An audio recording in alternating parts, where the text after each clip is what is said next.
Divorce is traumatic.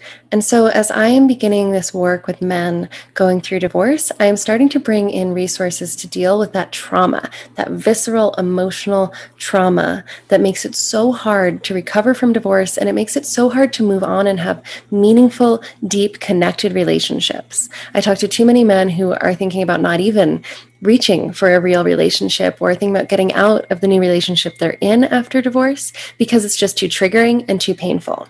In this short video, I just wanted to share with you guys a little bit of the process behind this work I'm doing. So I'm going to share my screen and show you some of the things that I'm working on to pull these trauma treatments and trauma resources into the coaching work I'm doing around rebuilding yourself, healing, and moving on from divorce. This 3 parts of self is really commonly used with trauma victims. And when you're thinking of trauma victims, you're probably thinking, like most therapists do, of people who have been through incredible violence, war zones, childhood abuse, rape, right? That kind of trauma. What I'm learning is that we all fit this model. This is not just for people who have been through what we traditionally think of as serious trauma.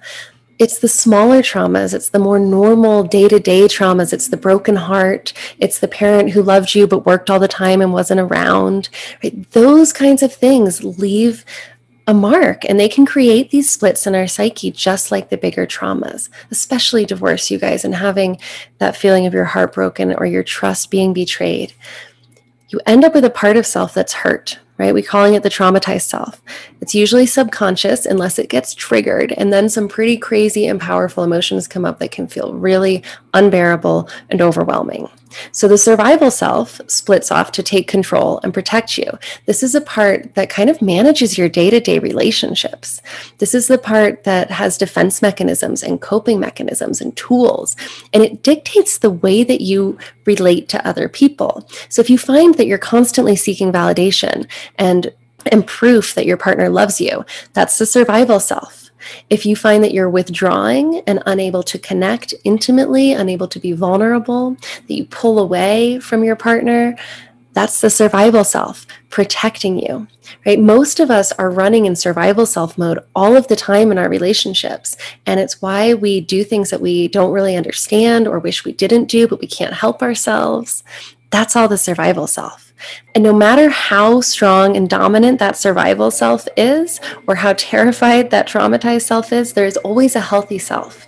And the beautiful, beautiful thing is that that healthy self has all of the resources that you need to move through this, to heal, and to have deep, loving relationships without losing your emotional independence, your emotional ownership.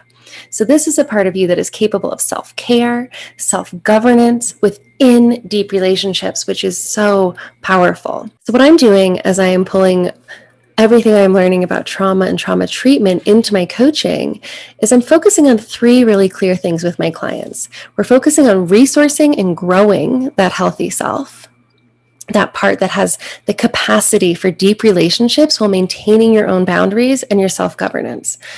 Then we're also going to honor and integrate that survival self.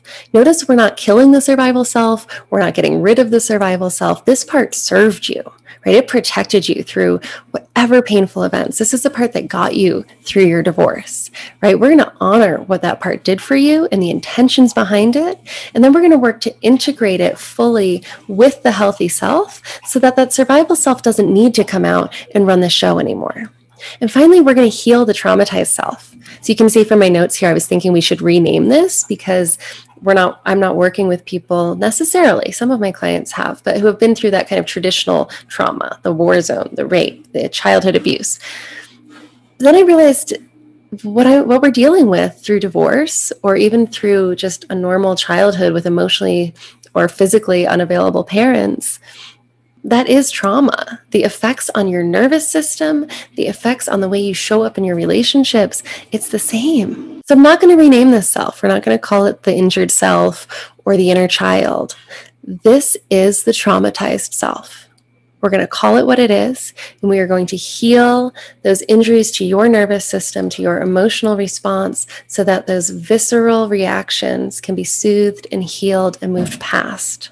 So as you can tell, I am super excited about bringing this trauma-informed approach and these trauma tools into my coaching practice. I am already seeing it with my clients take their transformations to a deeper level, because so much of what is happening, this psyche split, is happening in your body. It's really physical, and it happens before your conscious awareness. Like these patterns, these cycles that happen, these ways of relating and feeling, they happen before your conscious mind comes on board. So you have a reaction and you're already feeling and thinking and doing things before you even have a chance to come in cognitively and say, wait, what's going on? Is this how I want to react? Is this what I want to do?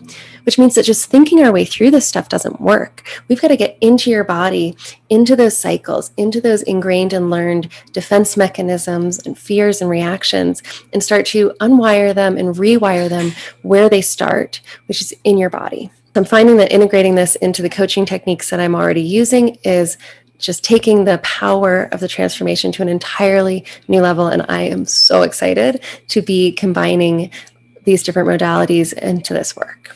I hope you enjoyed this little behind the scenes look at what I'm working on, and I will see you guys again very soon.